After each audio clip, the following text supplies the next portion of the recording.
انا اول شيء لان انا احبكم فانتوا حتحبوني غصبا عنكم. دكوش. وبولاء الدكرور كمان سربات حافظ كثير. وانا صراحه لما اجي مصر ما احب الاماكن اللي يروحوا الخليجيين، بحب اروح الاماكن الشعبيه اللي القطط من جنبك بتمشي كده والاشياء دي. صراحه انا احب البساطه.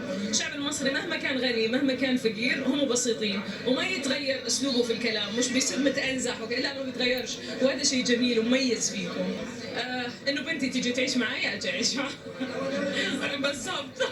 ما عندي مشكله، شوفي اي فنان مصري طالما انه العمل كويس ويناسبني، لانه تعرف في اعمال ما تناسبك انت، يعني على حسب لحنها، على حسب صوت الفنان اللي قدامك يتناسب، ما عندي مانع ابدا، بالعكس. مين الفنان؟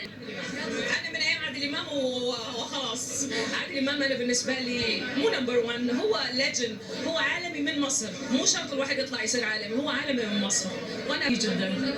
ها كلهم مش هقول لك والله، عمرو دياب احب، حماقي احب، تامر، في كمان محمد منيب قدامك مش كان حاولوا اكثر منك مش هختار. كلهم ناس ونجوم وصعب، وكل واحد له جمهور، وانا صعب ازعل اي جمهور لان انا فعلا واحده من جمهوري. عارفه ده اقل حاجه عندي والله. طلعتي انا واحد لاين من ملابسي، انا ديزاينر، وان شاء الله يعني واحد لاين حيكون قريبا في الاسواق ان شاء الله اونلاين.